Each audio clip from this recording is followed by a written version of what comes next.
Quantum chemistry के इस course के अंदर अभी तक आप लोग पढ़ चुके हो कि आखिर पर्टर्बेशन मेथड क्या होता है और किस तरीके से आप लोग पर्टर्बेशन मेथड का यूज कर एनर्जी करेक्शन को निकाल सकते हो और वेव फंक्शन करेक्शन को निकाल सकते हो। इनके फॉर्मुलेज में डिस्कस कर चुका हूं, साथ में सारे के सारे प्रीवियस ईयर क्वेश्चंस भी डिस्कस कर चुका हूं।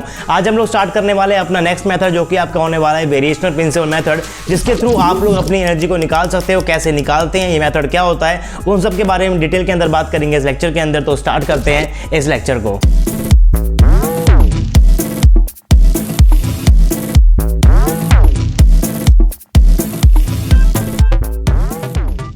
Hey guys, this is RJ and welcome to RJ Academy. So this is lecture number 7 of quantum chemistry. I hope आप लोगों ने previous lectures देख लिए होंगे, तभी आपको समझ में आएगा कि आखिर आज हम लोग क्या पढ़ने वाले हैं और आने वाले क्लासेस के अंदर भी हम लोग क्या पढ़ने वाले हैं। तो previous lectures देखना बहुत इंपॉर्टेंट है। क्वांटम केमिस्ट्री के एक सीरीज के अंदर पढ़ रहे हैं, अगर आप भी सीरीज के अंदर पढ़ोगे तो आपको बहुत ज़्यादा मजा आने वाला है। अगर आपने प्रीवियस लेक्चर्स अभी तक नहीं देखे हैं तो आपको ज़्यादा कुछ नहीं करना है, सिर्फ और सिर्फ RJ अकेडमी के यूट्यूब चैनल के ऊपर जाना है। वहाँ पर जाकर आपको प्लेलिस्ट सेक्शन के अंदर क्वांटम केमिस्ट्री की अलग से प्लेलिस्ट देखने को मिल जाएगी, यूनिट नंबर 1 की भी और यूनिट नंबर 2 की भी। प्लीज पहले आप लोग यूनिट 1 को कंप्लीट देखना, उसके बाद ही आपको यूनिट 2 समझ में आएगी और यूनिट 3 और यूनिट 4 को भी हम लोग जल्दी ही स्टार्ट करने वाले हैं। तो अभी तक आप लोग पढ़ चुके हो कि आखिर पर्टर्बेशन मेथड क्या होता है। तो बेसिकली आपके पास जो पर्टर्बेशन मेथड था उसके अंदर आप लोग क्या यूज करते हो, आप लोग यूज करते हो अपने गिवन हैमिल्टोनियन को। आपके पास जो भी हैमिल्टोनियन गिवन होता है उस हैमिल्टोनियन को आप लोग ब्रेक करते हो आइडियल के अंदर और डेविएशन के अंदर। मान लो कि आपने क्या किया, अपने हैमिल्टोनियन को ब्रेक कर लिया है आइडियल के अंदर और डेविएशन के अंदर। तो इस डेविएशन से आप लोग क्या स्टडी करते हो, डेविएशन से आप लोग निकालते हो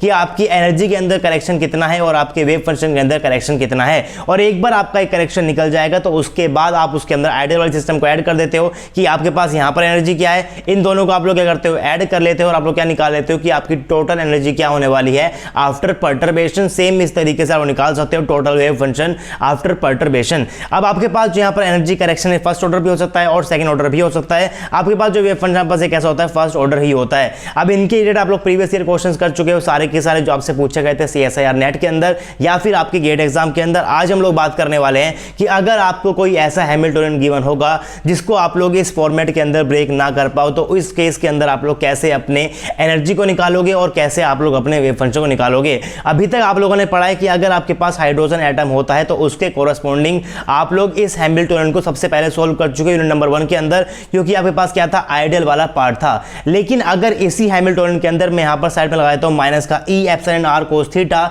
इसका मतलब आपके हैमिल्टोनियन के अंदर कुछ डेविएशन आ गया है और इस डेविएशन से आप लोगों ने क्या निकाला था कि आपकी एनर्जी के अंदर करेक्शन कितना है और आपके वेव फंक्शन के अंदर करेक्शन कितना है। तो ओरिजिनल का आपको पता ही होता है कि इसके अंदर आपके पास एनर्जी कितनी होती है, यहां से आप निकाल सकते हो डेल्टा ई कितना होता है। तो आप लोग क्या करते थे, इन दोनों को ऐड करके क्या निकाल लेते थे कि आफ्टर पर्टर्बेशन आपकी टोटल एनर्जी क्या हो जाती थी। सेम उस तरीके से आप लोगों ने बात किया था कि अगर आपके पास मॉडल होता है ऐसे चुका और अगर आपको यहां पर इस टाइप का हैमिल्टोनियन गिवन होगा तो ये तो आपके पास क्या होता है, आइडियल वाले पार्ट के लिए होता है। यानी कि आपके पास क्या हो जाएगा, डेविएशन हो जाएगा और इस डेविएशन से आप लोग क्या निकालते हो, करेक्शन एनर्जी को निकालते हो और करेक्शन वेव फंक्शन को निकालते हो। लेकिन आज हम लोग बात करने वाले हैं कि अगर आप लोग अपने हैमिल्टोनियन को ब्रेक ना कर पाओ इस फॉर्मेट के अंदर, मान लो कि आपको गिवन होगा कि आपके पास क्या है, SHO मॉडल है और आपका हैमिल्टोनियन आपका क्या गिवन होगा, गिवन होगा CX⁴। आपके पास सिर्फ और सिर्फ इतना ही हैमिल्टोनियन गिवन है। अब आपको यहां से निकालना है कि आपकी एनर्जी क्या है और आपका वेव फंक्शन क्या है। तो कैसे निकालोगे, तो क्या आप लोग यहां पर यूज कर सकते हो पर्टर्बेशन मेथड का, तो आप लोग नहीं कर सकते, क्योंकि SHO कोरस्पॉन्डिंग जो आपके पास ओरिजिनल मॉडल होता है, जो आपके पास ओरिजिनल हैमिल्टोनियन होता है, ये आपको यहां पर साइड में गिवन नहीं है। इसका मतलब आप लोग अपने इस हैमिल्टोनियन को ब्रेक नहीं कर सकते हो आइडियल के अंदर और डेविएशन के अंदर। यानी कि आपको यहां पर यूज करना पड़ेगा अपना नेक्स्ट मेथड। मैंने यहां पे लिखा हुआ है वेरिएशनल मेथड लिखा हुआ है। अगर आप लोग इसको सॉल्व नहीं कर सकते एग्जैक्टली, यानी कि आपके पास आइडियल सिस्टम नहीं है, या फिर आप लोग इसको सॉल्व नहीं कर सकते पर्टर्बेशन से, यानी कि आपने अपने हैमिल्टोनियन को आइडियल के अंदर और डेविएशन के अंदर ब्रेक नहीं कर पा रहे हो, तो उस केस के अंदर आपको यूज करना पड़ता है वेरिएशनल प्रिंसिपल। और बेसिकली इस मेथड के अंदर आपके पास 4 स्टेप होते हैं। आपको इन 4 स्टेप को ध्यान रखना है। इन 4 स्टेप को आपको ऑर्डर वाइज ही अप्लाई करना है। चारों स्टेप के ऊपर से क्वेश्चंस आते हैं। प्रीवियस ईयर के अंदर बहुत सारे क्वेश्चंस आ चुके हैं। किस टाइप के क्वेश्चंस आते हैं, कुछ टाइप के क्वेश्चन आपको कराने वाला हूं मैं आज के लेक्चर के अंदर। उसके बाद नेक्स्ट लेक्चर में आपको कराऊंगा प्रीवियस ईयर क्वेश्चन जो कि आप पास आए हुए हैं CSIR नेट एग्जाम के अंदर या फिर गेट एग्जाम के अंदर। अब आपके पास जो ये 4 स्टेप हैं, आपको इन चारों की चारों स्टेप को एकदम अच्छे से याद करना है कि किस ऑर्डर के अंदर मैंने लिखा हुआ है, कैसे कैसे आपको कौन कौन चीज़ें करनी है किस किस स्टेप के अंदर। आगे जाकर इस क्लास के अंदर मैंने इन चीज़ों को बहुत डिटेल के अंदर लिखा हुआ है, लेकिन अभी बता रहा हूँ मैं आपको बहुत मोटी मोटी बात। सबसे पहले आपको क्या चूज करना पड़ता है, सबसे पहले आपको चूज करना पड़ता है एक ट्रायल वेव फंक्शन। ये वेव फंक्शन आपको अपनी खुद की तरफ से लेना पड़ता है, यानी कि मान लो आपके पास क्या है, आपके पास कोई भी हैमिल्टोनियन गिवन होगा तो आपको इस हैमिल्टोनियन के कोरस्पोंडिंग एक फंक्शन को खुद से ही बनाना पड़ेगा। इसको आप लोग क्या बोलने वाले हो, ट्रायल वेव फंक्शन बोलने वाले हो। ऑफ कोर्स आपको यहाँ पर कुछ बातों का ध्यान रखना है उस फंक्शन को लेते हुए, उसके बारे में लोग बात करेंगे लेक्चर के अंदर कि आपको कौन कौन सी बातों का ध्यान रखना है। लेकिन एक बार आप लोगों ने अपना फंक्शन ले लिया, उसके बाद वो क्या निकालनी पड़ेगी, आपको एनर्जी निकालनी पड़ेगी। अब आपने जो ये फंक्शन लिया है इसको आपने लेना पड़ेगा आपको अल्फा की फॉर्म के अंदर, बीटा की फॉर्म के अंदर और गामा की फॉर्म के अंदर, क्योंकि आपके पास यहाँ पर वेरिएबल्स आने वाले हैं। और अगर आप लोग इस फंक्शन का यूज कर एनर्जी को निकालोगे तो आपकी एनर्जी भी किसके अंदर निकलने वाली है, अल्फा के अंदर निकलेगी, बीटा के अंदर निकलेगी और गामा के अंदर निकलेगी। अगर आपने अपना फंक्शन चूज किया है अल्फा बीटा गामा के अंदर, तो उस फंक्शन का यूज कर जो आपकी एनर्जी निकलेगी वो भी आपकी अल्फा बीटा गामा के अंदर ही निकलेगी। फिर आपको क्या करना है, आपको इस अल्फा की वैल्यू निकालनी है, बीटा की वैल्यू निकालनी है और गामा की वैल्यू निकालनी है। कैसे निकाल सकते हो आप लोग, उसको निकाल सकते हो बाय मिनिमाइजिंग द एनर्जी। कैसे करते हैं उसके बारे में बात करेंगे इस लेक्चर के अंदर, और कुछ क्वेश्चंस भी आपको कराऊंगा, तो उसके बाद आप लोग बड़े आराम से इन चीजों को कर पाओगे। और लास्ट में आपको निकालना पड़ता है ई मिनिमम। जैसे ही आपके पास यहाँ पर ये अल्फा की वैल्यू आएगी, बीटा की वैल्यू आएगी, गामा की वैल्यू आएगी, इस अल्फा की वैल्यू बीटा की वैल्यू आप लोग अपने यहाँ पर पुट करना अपने एनर्जी एक्सप्रेशन के अंदर, आपके पास ई मिनिमम भी निकल जाएगा। अब एक बात का आपको यहाँ पर ध्यान रखना है, मान लो आप किसी भी स्टेट के लिए, मान लेते हैं कि आप लोग किसी एक पर्टिकुलर स्टेट के लिए अपनी एनर्जी को निकाल रहे हो, अपनी इस मिनिमम एनर्जी को निकाल रहे हो, तो क्वेश्चन के अंदर वो आपको गिवन रखेगा कि इस पर्टिकुलर स्टेट के लिए इसकी एग्जैक्ट एनर्जी क्या है, इसकी एग्जैक्ट एनर्जी क्या है। अब ये एग्जैक्ट एनर्जी कहां से आई होगी, ये आपको क्वेश्चन के अंदर गिवन होगी, लेकिन ये एग्जैक्ट एनर्जी निकली है एग्जैक्ट वेव फंक्शन का यूज करके उस पर्टिकुलर स्टेट का आखिर वेव फंक्शन क्या है। लेकिन हम लोग यहां पर क्या कर रहे हैं, हम लोग यहां पर अपनी तरफ से अपनी वेव फंक्शन का ट्रायल कर रहे हैं कि हमने कोई फंक्शन लिया, उसका ट्राई किया, वहां से हमने क्या निकाली, कोई भी एनर्जी निकाल ली। फिर हम लोग क्या कर सकते हैं, एक और वेव फंक्शन ट्राई कर सकते हैं, फिर वहां से क्या निकाल सकते हैं, अपनी एनर्जी को निकाल सकते हैं। लेकिन जितने भी वेव फंक्शन आप लोग ट्रायल करोगे और उन ट्राई करने के बाद आपके पास जो एनर्जी आएगी, वो एनर्जी आपके पास हमेशा क्या होनी चाहिए, ज्यादा होनी चाहिए आपकी एग्जैक्ट एनर्जी से, या फिर उसके बराबर होनी चाहिए। अगर उसके बराबर हो जाएगी, इसका मतलब कि जो आपने ट्रायल वेव फंक्शन चूज किया है वो बिल्कुल एग्जैक्टली सेम है आपकी उस पर्टिकुलर स्टेट के लिए, जिसके होने के चांसेस आपके पास बहुत ज्यादा कम होने वाले हैं। इसीलिए आपके पास यही मिनिमम क्या होता है, हमेशा आपके पास एग्जैक्ट से काफी ज्यादा ही आता है। अब ये वैल्यू इस एग्जैक्ट वैल्यू के कितना करीब होगी, यही आपको बताया कि आपने जो फंक्शन सोचा है, जो आपने ट्राई करते हुए आपने जो फंक्शन लिया है, वो फंक्शन कितना एग्जैक्ट है और कितना एग्जैक्ट नहीं है। तो मैंने आपको सिर्फ 3-4 बातें यहां बताई। सबसे पहले आपको करना पड़ेगा, आपको अपने हैमिल्टोनियन को देखते हुए आपने अपने फंक्शन को चूज करना है। उस फंक्शन के अंदर आपके पास अल्फा भी होने वाला है, बीटा भी होने वाला है और गामा भी होने वाला है। अगर आपने उस फंक्शन का यूज कर एनर्जी को निकाला, तो उस एनर्जी के पास क्या होने वाला है, अल्फा भी होने वाला है, बीटा भी होने वाला है और गामा भी होने वाला है। अब आपको इस अल्फा बीटा गामा की वैल्यू निकालनी है, जिसको आप लोग निकाल सकते हो बाय मिनिमाइजिंग द एनर्जी। कैसे करते हैं उसके बारे में बात करेंगे, लेकिन एक बार आपका अल्फा बीटा और गामा निकल कर आ गया, तो उस अल्फा बीटा गामा की वैल्यू को आप लोग पुट करोगे अपने एनर्जी एक्सप्रेशन के अंदर,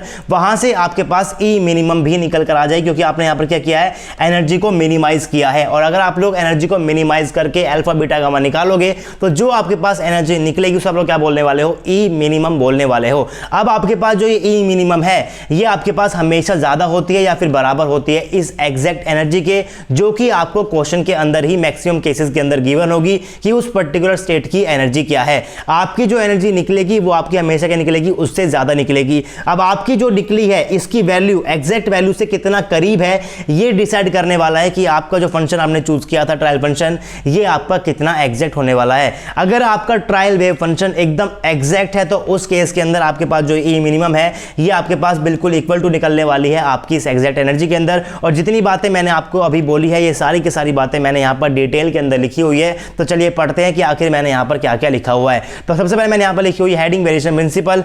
variation principle is applicable to solve those problems in which Hamiltonian is known but neither solve exactly by Schrodinger equation. ना ही आप लोग उसको श्रोडिंगर इक्वेशन से एग्जैक्टली सोल्व कर सकते हो, क्योंकि श्रोडिंगर इक्वेशन आप लोग क्या सोल्व कर सकते हो, सिर्फ और सिर्फ एग्जैक्टली सोल्वेबल सिस्टम सोल्व कर सकते हो। नोर एनी क्लोजर हैमिल्टोनियन, ना ही आप लोग अपने हैमिल्टोनियन को ब्रेक कर सकते हो ओरिजिनल प्लस डेविएशन के अंदर। Which is solve exactly means NOR solve by the perturbation treatment. ना ही आप लोग उसको एग्जैक्टली सोल्व कर सकते हो, ना ही आप लोग उसको पर्टर्बेशन से सोल्व कर सकते हो। तब आप लोग कहां पर जाओगे, आप लोग जाते हो वेरिएशन प्रिंसिपल के ऊपर। It is an trial and error method and considered as alternate to Schrodinger equation. अभी इस मेथड को यूज करते हुए आप लोग कहीं पर भी श्रोडिंगर के फंक्शन को यूज नहीं करोगे, इसीलिए इसको अल्टरनेट माना गया है श्रोडिंगर इक्वेशन का।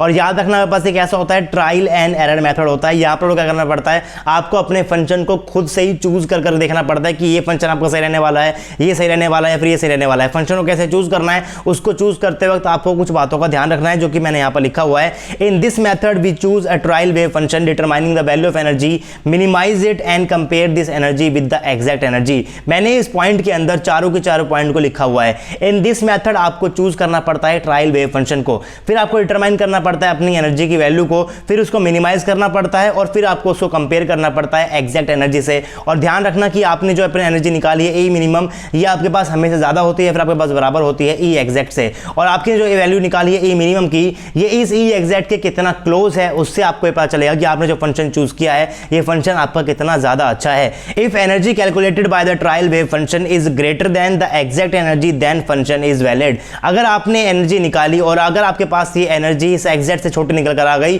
तो आपके पास जो फंक्शन है वो इनवैलिड हो जाएगा, क्योंकि ऐसा हो ही नहीं सकता कि आप लोग रियल सिस्टम के लिए कोई चीज निकाल रहे हो, ट्राई कर निकाल रहे हो और उसकी एनर्जी आपके पास उससे भी कम आ जाए। आपके पास एनर्जी क्या आने वाली है, उससे ज्यादा ही आने वाली है। अगर आपकी एनर्जी इससे ग्रेटर होती है, एग्जैक्ट वैल्यू से ग्रेटर होती है, तभी आपका फंक्शन क्या होने वाला है, वैलिड होने वाला है। अगर उससे कम आ गई तो आपका फंक्शन इनवैलिड तुरंत हो जाएगा। नेक्स्ट मैंने यहां पर लिखा हुआ है closer the energy to the exact energy for the system better is the function. If phi is the trial wave function then E phi is always greater than और इक्वल टू ई एग्जैक्ट। इसको आप लोग ये भी बोल सकते हो कि ई फाई माइनस का E exact is always greater than और इक्वल टू 0। आप लोग इसको ऐसे याद रख लो या फिर आप लोग उसको ऐसे याद रखो, बात क्या है सेम है, लेकिन आपको याद होना चाहिए कि ई फाई, अगर आपका फाई एक ट्रायल वेव फंक्शन है तो E phi is always greater than और इक्वल टू ई एग्जैक्ट। इसके ऊपर से आपके पास काफी ज्यादा क्वेश्चंस आ चुके हैं। क्वेश्चंस आपके पास इन सारे के सारे पॉइंट से आ चुके हैं। किस टाइप के क्वेश्चंस आते हैं, कुछ क्वेश्चन मैंने आज की क्लास के अंदर लिए हुए, तो आप लोग लेक्चर के अंदर बने रहना। प्लीज आप लोग वीडियो को पूरा देखा करो। अगर आप लोग आप देखोगे तो आपको कुछ भी समझ में नहीं आएगा, आपको वीडियो को पूरा देखना है।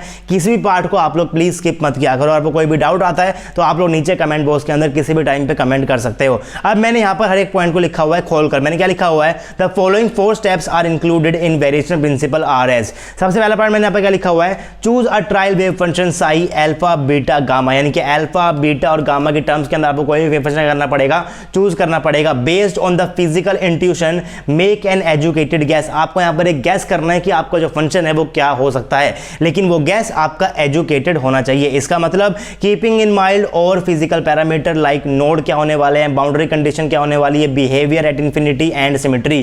फॉर एन एग्जांपल, अगर आप लोग बात कर रहे हो एसएचओ मॉडल की और मैं कह रहा हूं कि आपने यहाँ पर कोई फंक्शन चूज कर लिया सी अल्फा एक्स की पावर स्क्वायर, तो क्या आपका ये वेव फंक्शन, क्या आपका ये ट्रायल वेव फंक्शन वैलिड होगा? तो आपका ये वेव फंक्शन कभी वैलिड नहीं होगा। क्यों नहीं होगा?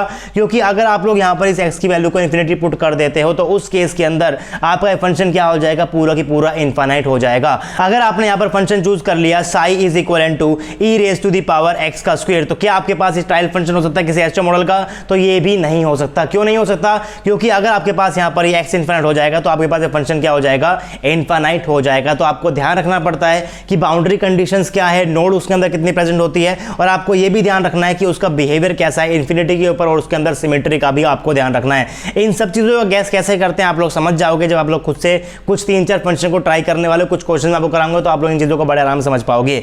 अब यहाँ पर आपके पास जो अल्फा होता है, जो बीटा और जो गामा, आप लोग क्या बोलते हो, वेरिएशनल पैरामीटर बोलते हो। इसकी वैल्यू आप लोग कैसे निकालने वाले हो? इसकी वैल्यू आप लोग निकालते हो बाय मिनिमाइजिंग द एनर्जी। अगर आपके पास ये फंक्शन आ जाता है तो इस फंक्शन से आप लोग क्या निकाल सकते हो, एनर्जी को भी निकाल सकते हो। Variation parameter is generally taken for minimizing the value of energy and defining other physical property. इस पॉइंट को आप लोग समझ जाओगे, आप लोग कुछ क्वेश्चंस भी कर लोगे। सेकंड पॉइंट मैंने यहां पर लिखा हुआ है, determine the value of energy by using the postulates of quantum mechanics. एक बार आप लोगों ने फंक्शन को चूज कर लिया, हैमिल्टोनियन आपको गिवन होता है, तो आप लोग पोस्टुलेट का यूज कर एनर्जी को भी बड़े आराम से निकाल सकते हो। मान लो कि आपके पास कोई ट्रायल वेव फंक्शन है साई, आपके पास हैमिल्टोनियन भी गिवन होगा, तो आपको क्या यूज करना पड़ेगा, आपको यूज करना पड़ेगा क्वांटम मैकेनिक्स के पोस्टुलेट। आपको क्या कहता है कि आप लोग वैल्यू कैसे निकालते हो, इंटीग्रेशन ऑफ साई, बीच में आपके पास क्या होता है, ऑपरेटर, फिर आपके पास साई होता है, फिर डी टाउ डिवाइड बाय क्या होता है, नॉर्मलाइज करने वाली कंडीशन होती है, क्योंकि आपका फंक्शन कैसा होना चाहिए, आपके पास नॉर्मलाइज ही होना चाहिए। तो इस तरीके से आप लोग अपनी एनर्जी को भी निकाल सकते हो। लेकिन अगर आपके फंक्शन के अंदर अल्फा भी है, बीटा भी है, गामा भी है,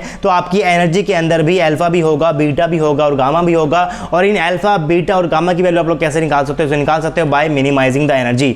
determine the value of variation parameter alpha beta और गामा बाय अप्लाइंग मैक्सिमा और minima condition as del E upon में del alpha is equal to 0, del E upon में del beta is equal to 0 और del E upon में del gamma is equal to 0। इसको कैसे use करते हैं, जब क्वेश्चंस करेंगे आप लोग इसको बड़े आराम से कर पाओगे। फोर्थ पर मैंने यहां पर लिखा हुआ है put the value of alpha beta gamma from the step 3 to the step 2 to get E minimum. आपके पास जो एनर्जी निकली थी उसके अंदर अल्फा भी है, बीटा भी है, गामा भी है।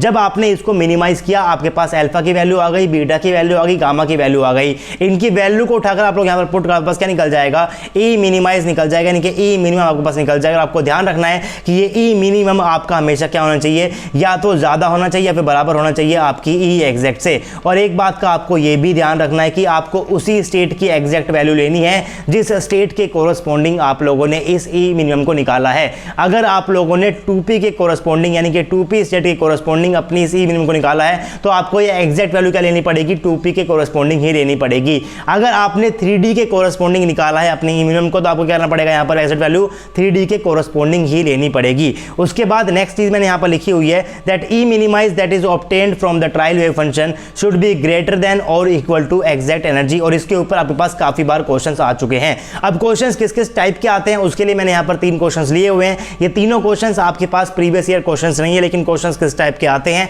उसको समझाने के लिए मैंने यहाँ पर ये 3 क्वेश्चन लिए हुए हैं। पहला क्वेश्चन मैंने यहाँ पर लिखा हुआ है in a variational method 4 classes of trial functions have been applied and the total energy computed the exact value of the energy is equivalent to -50.2 electron volt. Choose the best approximation to this value obtained in the correct calculation. मैंने आपसे कहा था कि आपको यहाँ पर क्या करना पड़ता है, मान लो आपके पास यहाँ पर क्या है, कोई एक पर्टिकुलर स्टेट है और उस पर्टिकुलर स्टेट के लिए आपको क्या गिवन है, कोई ना कोई एग्जैक्ट वैल्यू गिवन है, जो कि आपको यहाँ पर इस क्वेश्चन के अंदर भी गिवन है -50.2 इलेक्ट्रॉन वोल्ट। अब आपको क्या करना पड़ेगा, choose the best approximation to this value obtain in the correct calculation. अब आपको यहाँ पर क्या करना पड़ेगा, आपको यहाँ पर चूज करने पड़ते हैं अपने ट्रायल वेव फंक्शन। मान लो आपने यहाँ पर क्या किया, आप लोगों ने ट्राई करते पहला फंक्शन चूज कर लिया साई1 और आपने साई1 को चूज करते हुए आपने वो चारों स्टेप को फॉलो किया और आपके पास क्या निकल कर आ गई, एक ई मिनिमाइज एनर्जी निकल कर आ गई। मैं क्या बोल रहा हूँ इसको बोल देता हूँ मैं E1। फिर आपने क्या किया, आपने यहाँ पर एक और फंक्शन को चूज किया साई2 और आपने साई2 के ऊपर क्या किया, चारों स्टेप को फॉलो किया, आपके पास क्या निकल कर आ जाएगी, एक और निकल कर आ जाएगी ई में। इसको मैं क्या बोल रहा हूँ, E2 बोल रहा हूँ।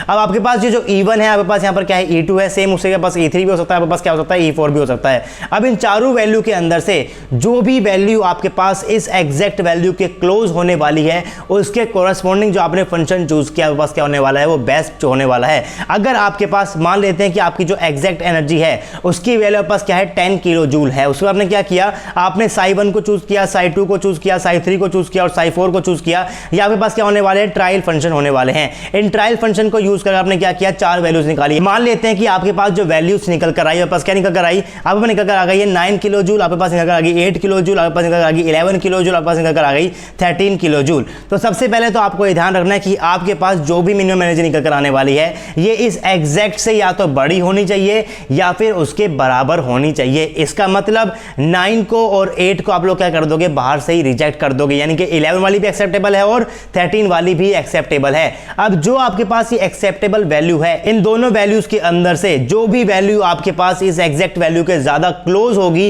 वो फंक्शन आपके पास क्या होने वाला है, बेस्ट फंक्शन होने वाला है। तो अगर आपके पास ये 11 किलो जूल इस 10 किलो जूल के ज्यादा पास है इन कंपेरिजन 13 किलो जूल, तो जिसके कोरस्पॉन्डिंग आपके पास ये वैल्यू आई होगी, आपके पास क्या है, साई1 की कोरस्पॉन्डिंग आपके पास क्या आई होगी, साई2 की कोरस्पॉन्डिंग आई होगी, यहाँ पे पास क्या है, साई3 की कोरस्पॉन्डिंग आपके पास क्या है, साई4 की कोरस्पॉन्डिंग आई है। इसका मतलब आपके पास जो ट्रायल फंक्शन था साई3 आपके पास क्या होने वाला है, इसके अंदर से बेस्ट अप्रोक्सीमेशन होने वाला है। आपका जो बेस्ट ट्रायल फंक्शन है बस क्या होने वाला है, होने वाला है। अब सेम इस टाइप के आपके पास कवर क्वेश्चंस आ चुके हैं प्रीवियस ईयरली और ये क्वेश्चन आपके पास सेम उसी टाइप का है। आपको यहाँ पर क्या गिवन है, the exact value of the energy is equivalent to -50.2 electron volt. और उसके बाद यहाँ पर क्या किया गया है, आपने यहाँ पर क्या किया है, 4 मेथड को 4 फंक्शन आपने चूज किया है, साई1 को, साई2 को, साई3 को, साई4 को, और आपके पास जो 4 अलग फंक्शन थे इन 4 फंक्शन कोरस्पॉन्डिंग आपके पास 4 वैल्यू निकल कर एनर्जी की -48.2 इलेक्ट्रॉन वोल्ट निकल कर आई, -50.5 इलेक्ट्रॉन वोल्ट निकल कर आई, -45.3 इलेक्ट्रॉन निकल कर -43.0 इलेक्ट्रॉन वोल्ट निकल कर आई। बस आपसे ये पूछा गया है कि किस एनर्जी के कोरस्पॉन्डिंग आपका जो फंक्शन था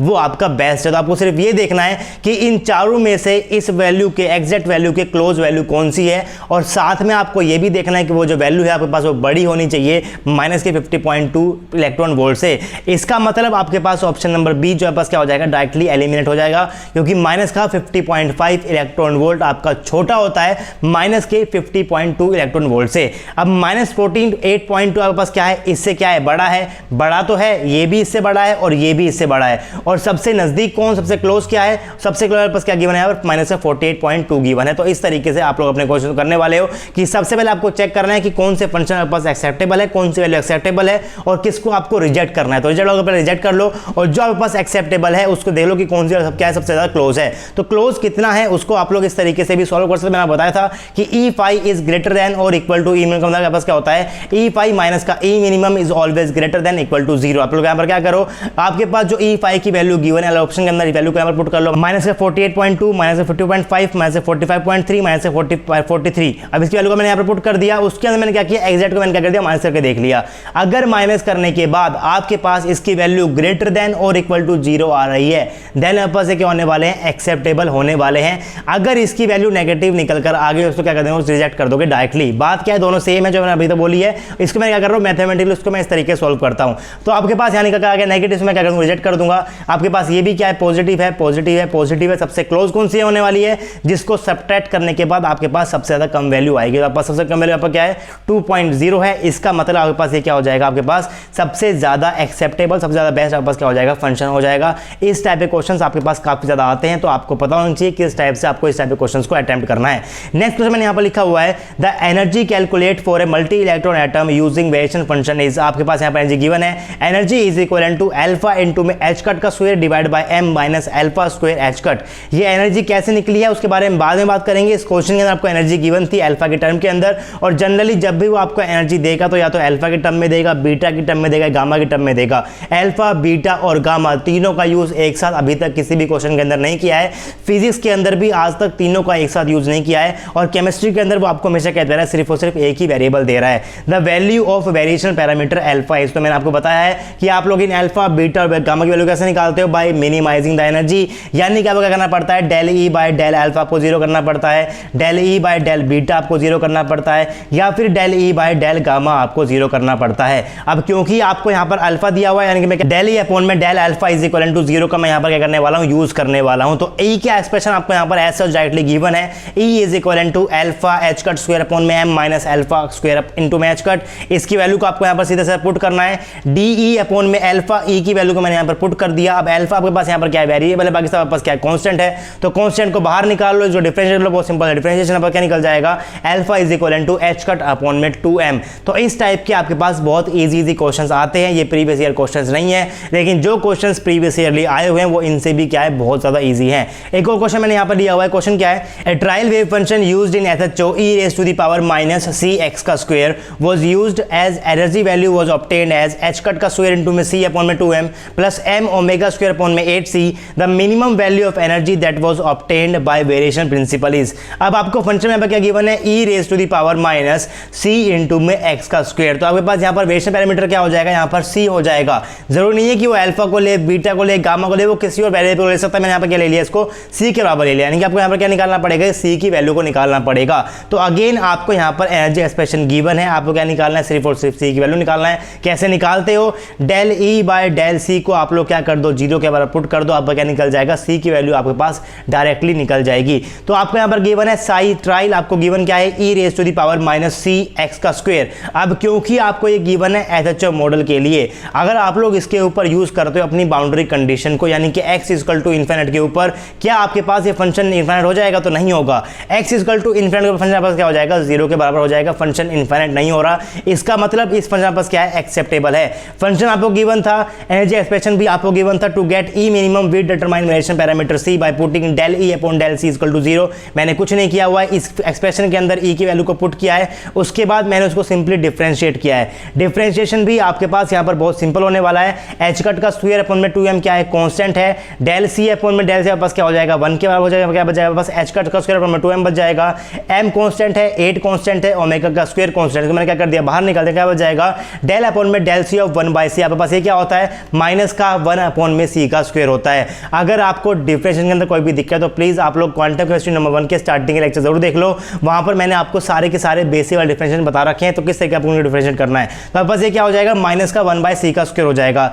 जब आप लोग करोगे इसको तो आपके पास क्या निकल जाएगा, c का square is equal to m square omega square upon में 4 h कट का स्क्वायर।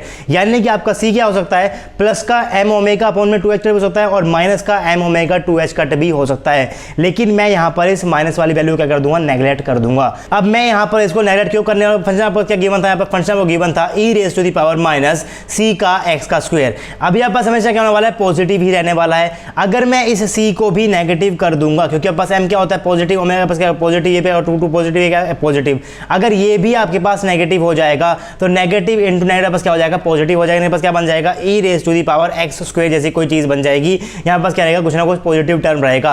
अगर मैं यहाँ पर अब इसको इन्फिनिट पुट कर दूंगा तो पास क्या बन जाएगा, फंक्शन भी इन्फिनिट बन जाएगा। तो आपको हर चीजों का यहाँ पर करना पड़ता है, ध्यान रखना पड़ता है। तो c की वैल्यू आप लोगों ने यहाँ पर निकाल ली है, प्लस का m ओमेगा अपॉन में 2h। आपसे क्वेश्चन के अंदर क्या पूछा गया है, e मिनिमम आपसे पूछा गया है, लेकिन इसका एक्सप्रेशन भी आपको यहाँ पर गिवन है। आपको ये गिवन था, आपको सिर्फ और सिर्फ इसके अंदर c की वैल्यू को पुट करना है। जैसे ही आप लोग अपनी c की वैल्यू को पुट करोगे, अपने एक्सप्रेशन के यहाँ पास क्या निकल जाएगा, e मिनिमम निकल जाएगा। तो क्या होता है, बस 1/2 इंटू में h कट इंटू में ओमेगा होती है। तो इस तरीके से आपको वेरिएशन प्रिंसिपल क्वेश्चन को अप्रोच करना है। क्या होता है प्रिंसिपल, उसके बारे में मैंने आपको बेसिक आइडिया दिया है। इसको डिटेल के अंदर पढ़ेंगे तो नेक्स्ट लेक्चर के अंदर कुछ क्वेश्चन आपको और भी कराऊंगा और साथ में आपको प्रीवियस ईयर क्वेश्चंस भी कराने वाला हूं। आई होप आपको लेक्चर पसंद आएगा। लेक्चर आपको पसंद आए तो वीडियो को लाइक कर सकते हो। कोई भी आपको डाउट है तो आप लोग नीचे कमेंट बॉक्स के अंदर कमेंट कर सकते हो। आपसे मिलने वाले नेक्स्ट वीडियो के अंदर, तब तक के लिए पढ़ते रहिए, पढ़ाते रहिए, खुश रहिए। Thank you very much.